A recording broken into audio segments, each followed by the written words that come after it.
Palakkad BJP വലിയ പ്രതീക്ഷയുമായാണ് രംഗത്ത് വന്നത്. പക്ഷേ ദയനീയമായി പരാജയപ്പെട്ടു. അതോടൊപ്പം തന്നെ ചേലക്കരയിൽ വലിയ മുന്നേറ്റമുണ്ടാക്കിയതായി അവകാശപ്പെടുമ്പോഴും തൃശ്ശൂർ മണ്ഡലമാണ്. തൃശ്ശൂരിൽ സുരേഷ് ഗോപി വലിയ വിജയം നേടിയിട്ടുണ്ട്. ആ ജില്ലയാണ്, ആലത്തൂർ മണ്ഡലമാണെങ്കിലും തൃശ്ശൂർ ജില്ലയിലുള്ള ഒരു മണ്ഡലത്തിൽ ഈ 10,000 വോട്ട് മാത്രം മതിയോ എന്നൊരു ചോദ്യമുണ്ട്. അതോടൊപ്പം തന്നെ വയനാട്ടിൽ കെ സുരേന്ദ്രൻ പിടിച്ച വോട്ട് പോലും ഈ നവ്യ ഹരിദാസിന് നേടാൻ കഴിഞ്ഞിട്ടില്ല. അതിന് പിന്നാലെയാണ്. അതോടൊപ്പം തന്നെ പാലക്കാട് നഗരപ്രദേശത്തെ എടുത്തു പറയേണ്ട കാര്യമാണ്. വർഷങ്ങളായി തന്നെ RSS സ്ഥാപിതമായ കാലഘട്ടം മുതൽ തന്നെ ആ സ്വാധീനമുള്ളൊരു, കേരളത്തിൽ തന്നെ എനിക്ക് തോന്നുന്നു ഏറ്റവും അധികം പ്രചാരകന്മാരെ സംഭാവന ചെയ്ത ഒരു നഗരപ്രദേശമാണത്. ആ നഗരപ്രദേശത്ത് പോലും BJP തകർന്ന് അടിയുന്നു, തങ്ങളുടെ വോട്ടുകൾ നഷ്ടമാകുന്നു. അതിനെല്ലാമുള്ള കാരണം എന്താണ്? ഇപ്പോൾ എല്ലാവരും സംസ്ഥാന പ്രസിഡന്റ് കെ സുരേന്ദ്രനെതിരെ തിരിഞ്ഞിരിക്കുകയാണ്. അദ്ദേഹമാണ് മറുപടി പറയണമെന്ന് പറയുന്നു.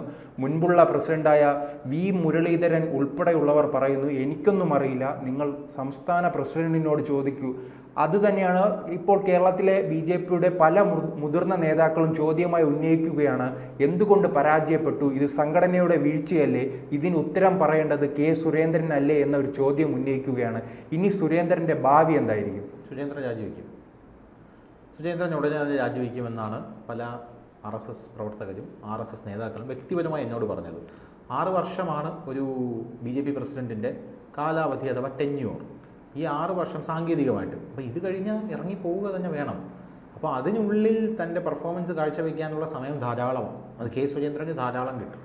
കെ സുരേന്ദ്രനെ സംബന്ധിച്ച് പറയുകയാണെങ്കിൽ സുരേന്ദ്രൻ BJP പ്രസിഡന്റ് ആയപ്പോൾ പ്രവർത്തകർക്ക് വാനോളമായിരുന്നു പ്രതീക്ഷ. അറിയാലോ, ശബരിമല ബന്ധപ്പെട്ട് അദ്ദേഹമായിരുന്നു ഒന്ന് BJPയുടെ പ്രസിഡന്റായി വരുമെന്ന് പ്രതീക്ഷിച്ചിരുന്നത്. പിന്നീട് ശ്രീധരൻ പിള്ള വന്നു, അപ്പോഴേ ഈ മുറുമുറുപ്പുണ്ടായിരുന്നു.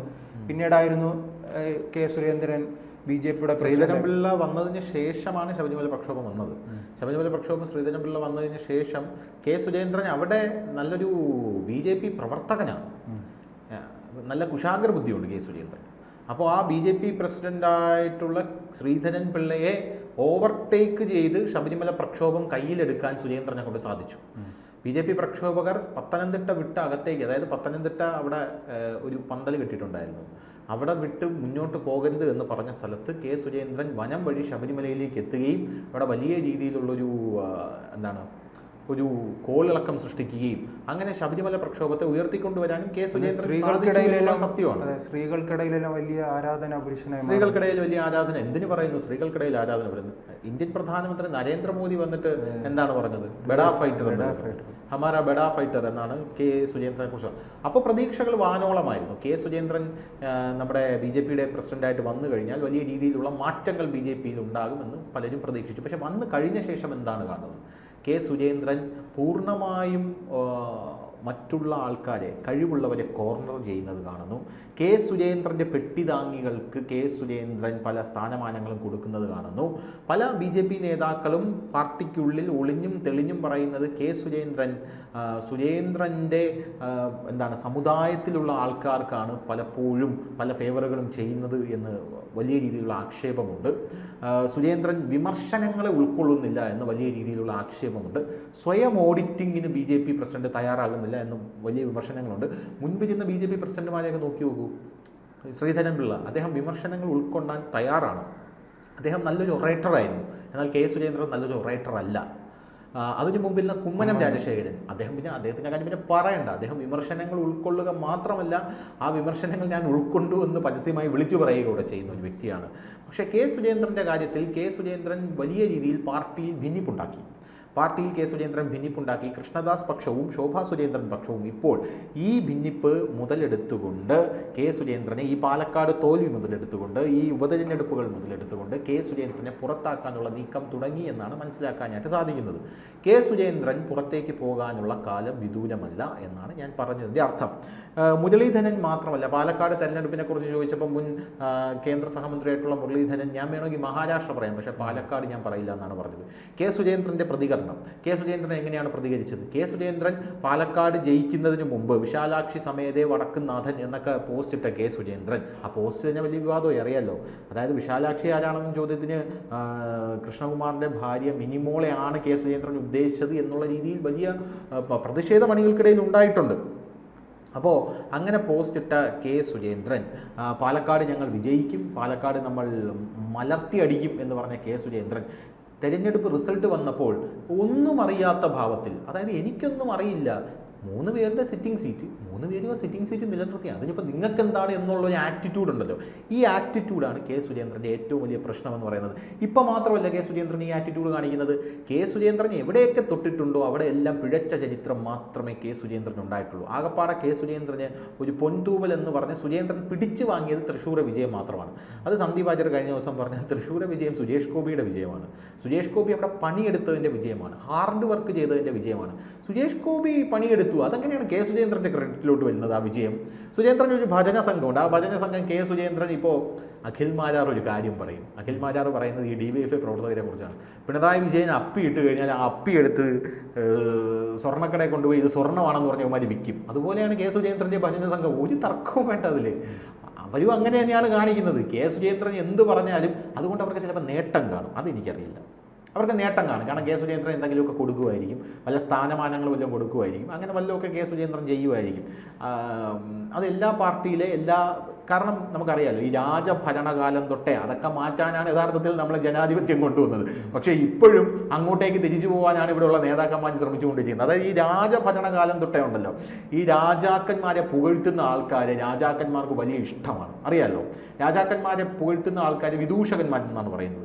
ഈ വിദൂഷകന്മാർ രാജസദസ്സിൽ വന്നിട്ട് മന്നവേന്ദ്ര വിളങ്ങുന്നു ചന്ദ്രനെപ്പോലെ നിൻമുഖം എന്ന് പറയുമ്പോൾ അവനൊരു 1000 പൊൻപണം കൊടുത്തേ എന്ന് രാജാവ് പറയും. യഥാർത്ഥത്തിൽ വിദൂഷകൻ ഉദ്ദേശിച്ചത് ചന്ദ്രനെ പോലെ ഇരിക്കുന്നു നിന്റെ മുഖം എന്ന് പറഞ്ഞാൽ ചന്ദ്രനിൽ എന്താണ്? ചന്ദ്രനിലെ മൊത്തം കുണ്ടും കുഴിയാണ്. നിന്റെ മുഖം കാണാൻ ഒരു ഭംഗിയില്ല, കുണ്ടും കുഴിയെന്ന് പറഞ്ഞൊരു വൃത്തികെട്ട മുഖം എന്നാണ് പറഞ്ഞത്. അതുപോലെയാണ് വിദൂഷകൻ എന്ന് പറയുന്നത്. ഒരിക്കലും നമ്മൾ രാഷ്ട്രീയത്തിൽ ഇരിക്കുമ്പോൾ പുകഴ്ത്തലുകൾക്ക് അടിമപ്പെടരുത്. നമ്മളെ പുകഴ്ത്തുന്ന ആൾക്കാർ ധാരാളം കാണും, അവർക്കൊക്കെ അവരുടേതായിട്ടുള്ള ദുരുദ്ദേശങ്ങളും കാണും, 100%. അത് നമ്മളിപ്പോൾ പ്രസ് ക്ലബ്ബിൽ മാധ്യമപ്രവർത്തനം പഠിക്കാൻ പോകുമ്പം നമ്മൾ ആദ്യം പഠിക്കുന്ന പാഠം, ഞാൻ ആദ്യം പഠിച്ച പാഠം എന്ന് പറയുന്നത്, ഒരു വാർത്ത തരാൻ നിങ്ങളുടെ അടുത്ത് വരുന്ന ഒരാൾക്ക് ഒരു ഉദ്ദേശം കാണും. ആ വാർത്ത സത്യമാവട്ടെ കള്ളമാവട്ടെ അയാൾക്കൊരു ഉദ്ദേശം കാണും, ഇല്ലേ? ആ ഉദ്ദേശം മനസ്സിലാക്കണം ആദ്യം. അതാണ് പ്രാഥമികമായി ഒരു ജേർണലിസ്റ്റ് ചെയ്യേണ്ട കാര്യം. ഒരാളൊരു വാർത്ത തരാനായിട്ട് വരുന്നു, ആ വാർത്ത എൻ്റെ അടുത്ത് ഒരുപാട് പേര് ഇതുപോലെ വാർത്തകൾ തരാനായിട്ട് വന്നിട്ടുണ്ട്. പല പല കാര്യങ്ങളിലൊക്കെ പല പല വാർത്തകൾ തരാൻ വന്നിട്ടുണ്ട്, പല പല പ്രമുഖർക്ക് എതിരെയുള്ള വാർത്തകൾ തരാൻ വന്നിട്ടുണ്ട്. എന്ന് പറഞ്ഞാൽ കേട്ടാൽ ഞെട്ടിപ്പോകുന്ന വാർത്തകൾ. ഞാനൊക്കെ അത് കേൾക്കുമ്പോൾ ഇങ്ങനെയൊക്കെ സംഭവിക്കുമോ എന്ന് ചോദിച്ചിട്ടുണ്ട് ആ വാർത്തകൾ കണ്ടിട്ട്. സംഭവിക്കും സാർ ഇത് കൊടുക്കണം എന്ന് പറഞ്ഞ് വലിയ രീതിയിൽ പ്രകോപിപ്പിക്കുന്ന തരത്തിലുള്ള വാർത്തകളുമായിട്ട് വന്നിട്ടുണ്ട്. പക്ഷേ നമുക്ക് മനസ്സിലായി, വേറെ ആരെങ്കിലും ആണെങ്കിൽ ഉണ്ടല്ലോ, വേറെ ആരെങ്കിലും അല്ല ഞാൻ പറഞ്ഞത്, ബുദ്ധിയില്ലാത്ത ഒരാളാണെങ്കിൽ ഇത് കിട്ടിയ പാടെ എക്സൈറ്റ്മെൻറ്റിൻ്റെ പേരിൽ ഉടനെ തന്നെ അങ്ങ് എയർ ചെയ്യും വാർത്ത. പിന്നെ വരുന്ന ഭവിഷ്യത്തുകളൊക്കെ നിങ്ങൾ അനുഭവിച്ചുകൊള്ളു. അതുപോലെയാണ് ഈ പുകഴ്ത്തുന്ന ആൾക്കാരുടെ കാര്യം എന്ന് പറയുന്നത്. അവർ വെറും വിദൂഷകർ മാത്രമാണ്. അപ്പോൾ അങ്ങനെ ചെയ്യരുത് എന്നുള്ളതാണ് വേറൊരു കാര്യം എന്ന് പറയുന്നത്. സംസ്ഥാന അധ്യക്ഷൻ പ്രചാരണത്തിന് നേരിട്ട് നേതൃത്വം നൽകിയ ഒരു തെരഞ്ഞെടുപ്പാണിത്. അങ്ങനെ നൽകിയിട്ട് എന്തുകൊണ്ട് തോറ്റു എന്നുള്ള ചോദ്യമായിരിക്കും കെ സുരേന്ദ്രനെ ഏറ്റവും കൂടുതൽ കുഴയ്ക്കുന്ന ഒരു ചോദ്യം എന്ന് പറയുന്നത്. പിന്നെ പാർട്ടിയിലെ പല നേതാക്കളും നേതൃത്വത്തിനെതിരെ ഒളിഞ്ഞും തെളിഞ്ഞും ഇപ്പം തന്നെ രംഗത്ത് വന്നു കഴിഞ്ഞു. സന്ദീപ് വനസ്പതി എത്തിക്കഴിഞ്ഞു, എനിക്ക് തോന്നുന്നു ഗോപാലകൃഷ്ണൻ എത്തിക്കഴിഞ്ഞു, ശോഭാ സുരേന്ദ്രൻ പണ്ടേ ഉണ്ട്, കൃഷ്ണദാസ് പക്ഷം പിന്നെ പറയണ്ട. അങ്ങനെയുള്ള രീതിയിൽ സകല ആൾക്കാരും സുരേന്ദ്രനെതിരെ വടിയെടുക്കുമെന്നാണ് അറിയാനായിട്ട് സാധിച്ചത്. ഇപ്പോൾ മുതിർന്ന നേതാവ് എൻ ശിവരാജൻ പറയുന്നത് പാർട്ടിയുടെ മേൽക്കൂര ശക്തിപ്പെടുത്തണം എന്നാണ് പറയുന്നത്. ഇതിനി എപ്പോൾ ശക്തിപ്പെടുത്താനാണ്? അല്ല, എനിക്ക് മനസ്സിലാവുന്നില്ല. സുവീത്ത് തന്നെ എനിക്ക് പറഞ്ഞത്. കാരണം ശബരിമല പ്രക്ഷോഭം, പ്രധാനമന്ത്രി നരേന്ദ്രമോദി BJPയുടെ സുവർണ്ണ കാലഘട്ടത്തിൽ അല്ലെങ്കിൽ ഒരു പ്രതാപ കാലഘട്ടത്തിൽ അജയ്യനായി വിരാജിച്ചുകൊണ്ടിരിക്കുകയാണ്. കേരളം BJPക്ക് വോട്ട് ചെയ്യാൻ വെമ്പൽ കൊണ്ട് നിൽക്കുകയാണ്, ഇല്ലേ? ആണോ അല്ലയോ? ആണ്. അതിൻ്റെ സൂചനയാണ് നമ്മൾ പാലക്കാട് കണ്ടത്. പാലക്കാട് ആദ്യം കൃഷ്ണകുമാർ മുന്നിലായിരുന്നു, ഇല്ലേ? പിന്നീട് എന്താണ് സംഭവിച്ചത്? പിന്നീട് നിങ്ങളുടെ മണ്ഡലങ്ങളാണ് പോയത്, ഇല്ലേ? നിങ്ങളുടെ വാർഡുകളും നിങ്ങളുടെ പാലക്കാട് BJPയിലെ നിങ്ങളുടെ നഗരസഭയാണ് നിങ്ങളുടെ കയ്യിൽ നിന്ന് പോയത്. അതെങ്ങനെ സംഭവിച്ചു? അവിടെ കുതിച്ചു കയറുന്ന കാഴ്ചയാണ് കോൺഗ്രസ് കണ്ടത്. അടുത്ത തവണ മുനിസിപ്പാലിറ്റി ഭരണം പോകും. അപ്പോൾ സന്ദീപ് വാര്യർ പറഞ്ഞൊരു കാര്യമുണ്ട്, പാൽ സൊസൈറ്റി തെരഞ്ഞെടുപ്പ് പോകുന്ന കൃഷ്ണകുമാറിൻ്റെ ഭാര്യ, മറ്റേ കൃഷ്ണകുമാർ, പഞ്ചായത്ത് തെരഞ്ഞെടുപ്പ്, നഗരസഭാ തെരഞ്ഞെടുപ്പ്, ലോക്സഭാ തെരഞ്ഞെടുപ്പ് എല്ലാം കൃഷ്ണകുമാറിൻ്റെ ഭാര്യയും. അങ്ങനെ അവർക്ക് വേണ്ടി പതിച്ചു കൊടുത്തിരിക്കുകയാണെന്ന് പറയുന്നു. ഇങ്ങനെയാണ് മുന്നോട്ട് പോകുന്നതെങ്കിൽ ഇനി എപ്പോൾ ഭരണം പിടിക്കാനാണ് കേരളത്തിലെ BJP എന്നാണ്. ഇപ്പം സുരേഷ് ഗോപി പണിയെടുത്തു. കേരളത്തിലെ ജനങ്ങൾ സുരേഷ് ഗോപി വർഗീയവാദിയായെന്ന് പറഞ്ഞ് വോട്ട് ചെയ്യാതിരുന്നില്ലല്ലോ. 75,000 ഭൂരിപക്ഷത്തിന് ജയിപ്പിച്ചു. അദ്ദേഹത്തിനെതിരെയാണ് ഏറ്റവും കൂടുതൽ വർഗീയ പ്രചാരണം നടന്നത്. കുമ്മനം രാജശേഖരൻ ഇവിടെ കുമ്മനമല്ല രാജഗോപാൽ പണിയെടുത്തു, അദ്ദേഹത്തിന് വോട്ട് ചെയ്തില്ലേ ജനങ്ങൾ? നേമത്ത് അദ്ദേഹം ജയിച്ചില്ലേ? പാലക്കാടും ജയിക്കും. മഞ്ചേശ്വരത്ത് സുരേന്ദ്രൻ 83 വോട്ടിനല്ലേ തോറ്റത്? വെറും 83 വോട്ടിനാണ് സുരേന്ദ്രൻ തോറ്റത്. പിന്നീട് സുരേന്ദ്രൻ കോന്നിയിലും മഞ്ചേശ്വരത്തും ഹെലികോപ്റ്ററിൽ നടന്ന് വിളയാടുന്ന കാഴ്ചയാണ് നമ്മൾ കണ്ടത്. നിങ്ങൾ പണിയെടുക്കാതെ അതല്ലേ നിങ്ങൾ ചെയ്യേണ്ടത്? ഇത് പറയുമ്പം സുരേന്ദ്രന് ദേഷ്യം വരും. സുരേന്ദ്രന് നമ്മളെപ്പോലുള്ള ആൾക്കാർക്ക് മാത്രമേ ദേഷ്യം വരൂ. കാരണം നമ്മൾ BJPക്ക് വേണ്ടി എന്ന് പറഞ്ഞാൽ നമ്മളെപ്പോലുള്ള ആൾക്കാരെന്ന് പറയുമ്പോൾ ഞാനൊരു കാര്യം പറയാം. ഒരു ജനം TV മാധ്യമപ്രവർത്തകൻ BJP വിമർശിക്കുന്നത് കാണുമ്പോൾ സുരേന്ദ്രൻ ഇഷ്ടപ്പെടില്ല. സുരേന്ദ്രൻ അയാളെ മൈൻഡ് ചെയ്യില്ല. അയാളെ ഏത് കാരണവശാലും സുരേന്ദ്രൻ ഒരു ബൈറ്റ് പോലും സുരേന്ദ്രൻ കൊടുക്കില്ല.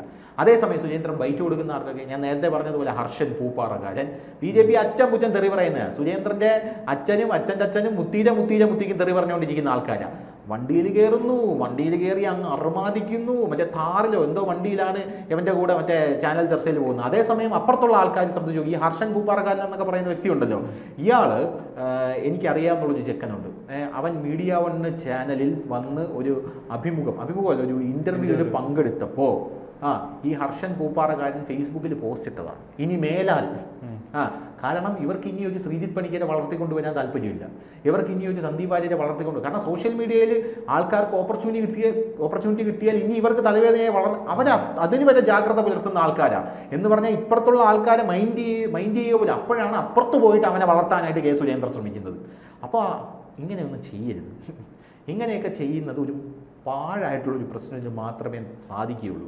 അതുകൊണ്ട് ദയവ് ചെയ്ത് സുരേന്ദ്രൻ മാറുക എന്നുള്ളത് മാത്രമേ ഇതിനൊരു വഴിയുള്ളൂ. കാരണം സുരേന്ദ്രൻ ഇനി ഇരുന്നത് കൊണ്ട് വലിയ കാര്യമൊന്നും നടപ്പിലാക്കാനില്ല എന്ന് കൃത്യമായിട്ട് എല്ലാവർക്കും അറിയാവുന്ന കാര്യം തന്നെയാണ്. സുരേന്ദ്രൻ ഇരുന്നുകൊണ്ട് നടപ്പിലാക്കാനാണെങ്കിൽ സുരേന്ദ്രൻ എന്നേ നടപ്പിലാക്കിയേനെ എന്നൊരു ചോദ്യം ഉയർന്നു വരുന്നുണ്ട്. കഴിവുള്ള ആൾക്കാർ പ്രസിഡന്റ് സ്ഥാനത്തേക്ക് വരട്ടെ. ഉറപ്പായിട്ടും കഴിവുള്ള ആൾക്കാർ വന്ന് 5 കൊല്ലം പ്രവർത്തിച്ചാൽ മതി. അതിൻ്റെ മാറ്റം നല്ലതുപോലെ നമുക്കറിയാൻ പറ്റും. കൂടുതൽ വാർത്തകളും വിശേഷങ്ങളും നിങ്ങളിലേക്ക് എത്താൻ ABC മലയാളം സബ്സ്ക്രൈബ് ചെയ്യുക, ബെൽ ബട്ടണും അമർത്തുക.